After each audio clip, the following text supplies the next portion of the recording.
એ પરિવારને આંગણે આજે આપણે બધાએ જ્યાં આત્માને સ્વર્ગ સુધી પહોંચાડવાનો હોય ત્યારે આપણે બધાએ પ્રાર્થના કરી કે ભાઈ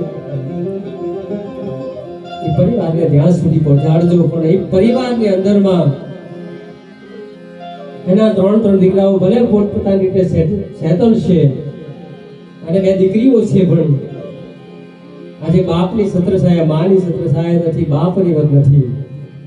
એ બાપ રહેતો હતો પણ આજે નથી. ત્યારે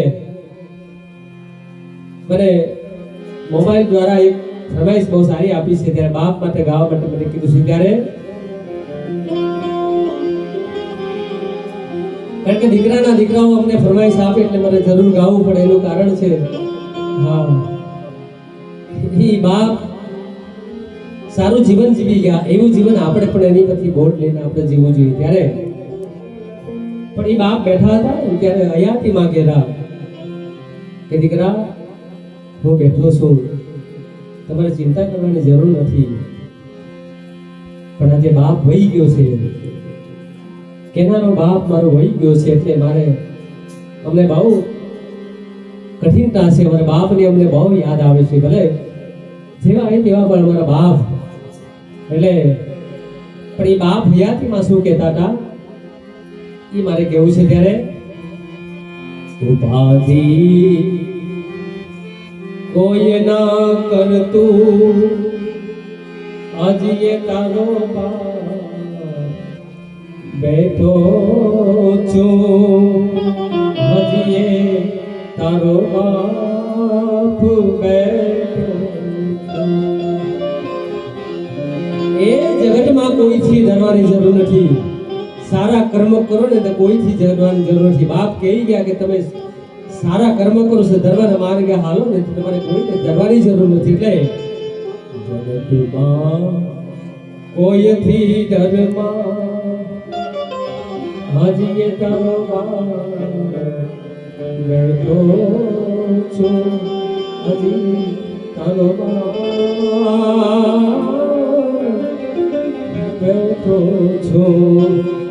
પણ પરિવારે એમ કહી છે કે અમને કહેનારો વ્યક્તિ અમને વહી ગયો છે, અમને મૂકીને નીકળી ગયો છે. ત્યારે જગતમાં કોઈથી ડરવા હજી એ તારો બાપ બેઠો છું, હજી એ તારો બાપ બેઠો છું.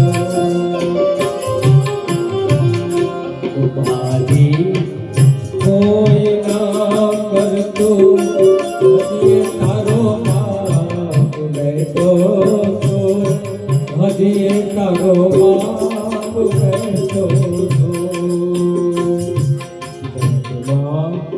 કોઈથી ઘરમાં હજી એ તારો બાપ બેઠો છું, હજી એ તારો બાપ બેઠો. આ કહેનારો વ્યક્તિ અમને વહી ગયો છે, એટલે અમને વસવસ થાય. હા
કહેતા મિત્રો, તારા સંતા અંબે ગઈ તારા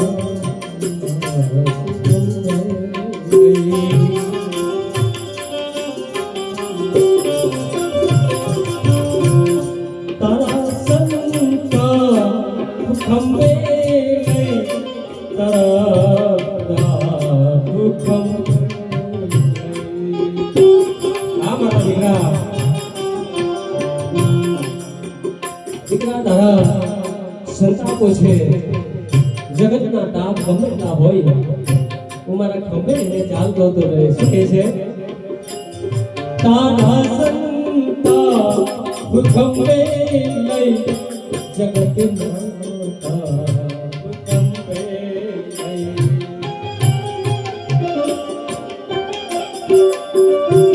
ફેંકી દઉં સાત સમુદ્ર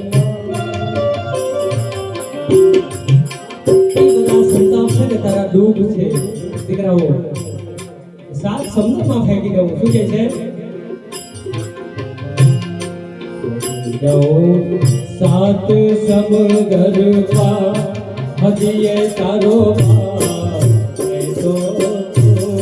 હજીએ તારો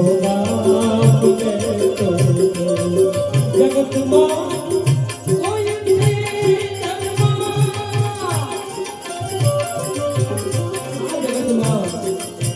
કોઈથી ડરવાની